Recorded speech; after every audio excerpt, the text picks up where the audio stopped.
What's going on, everybody? Today we have probably my most fun tactic that I will make all year long.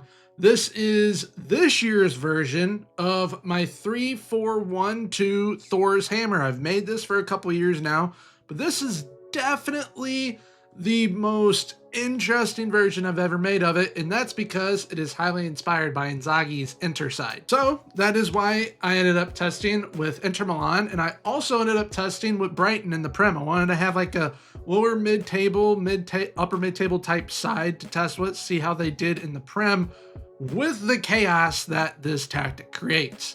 Both teams did very well. So we're going to start with the boys on the thumbnail. First, Inter Milan. How did they end up doing? They won a treble, ended up winning the Serie A, won the Italian Cup, and won the Champions League, the most important treble that there is for an Italian club. They don't unfortunately get knocked out in the semifinal by Bologna in the Super Cup, so that's unfortunate, but won the league, won the cup, and won the Champions League.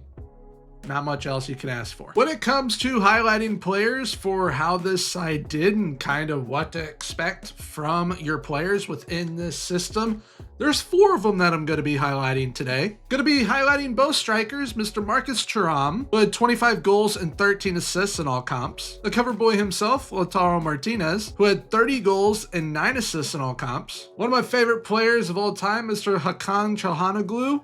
I believe that's how it's pronounced. I've always butchered it though.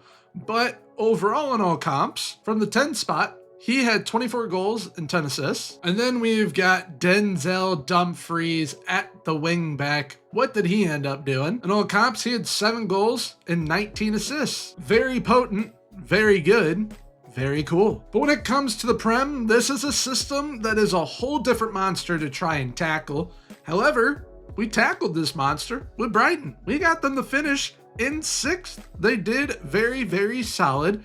Did they concede more goals than I wish they would have? Yes, but that is kind of just the risk of how this system plays. So you're going to have to build and build and build your side to make this as elite as possible, kind of like how it is with Inter Milan.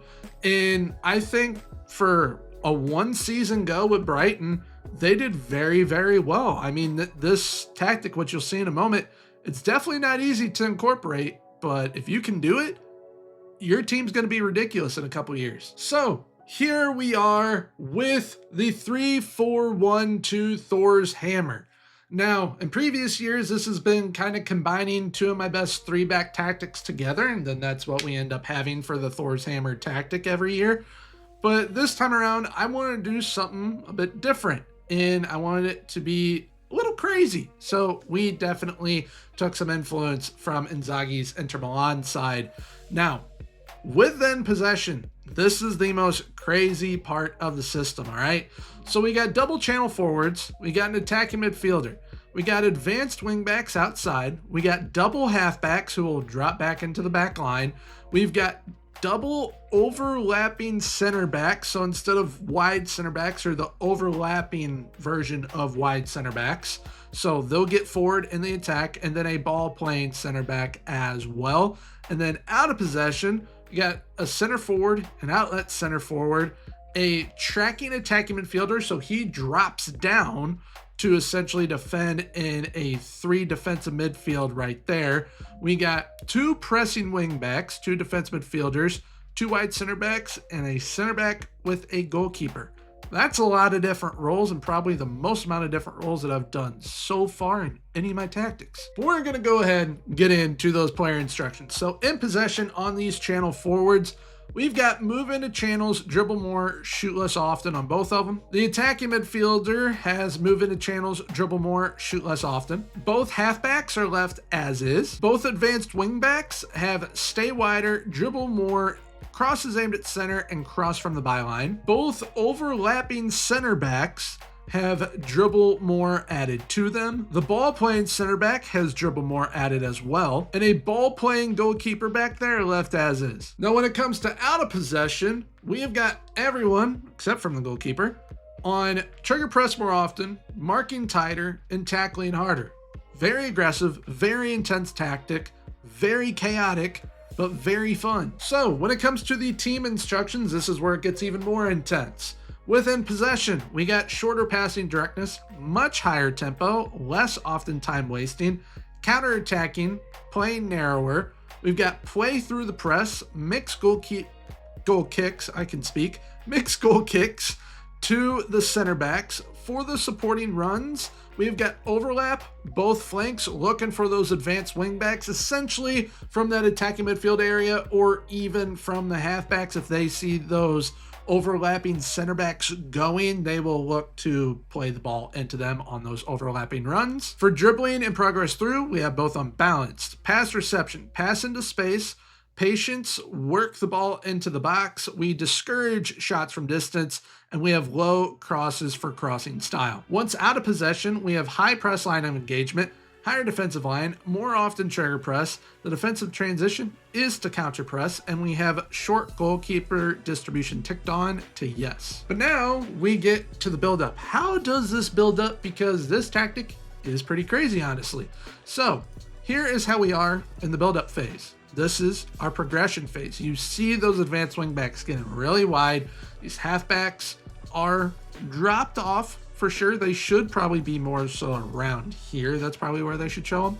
But then we have got the attacking midfielder pushing up, those channel midfielders pushing up. But you see those overlapping center backs starting to go. And the ball playing center back is like your anchor, essentially, with this system. Because then once you get into that final third, you got those advanced wingbacks supplying your width.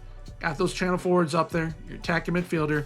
Then your halfbacks and overlapping center backs. This is where it gets very interesting. You'll have your overlapping center backs go on runs forward, create goals either themselves and put them away, or become a playmaker in bagging themselves an assist. However, the halfbacks can drop down and play alongside the ball playing center back to where both of them can drop down, both overlapping center backs go up, or you can have it looking a bit something like this, a bit something like that.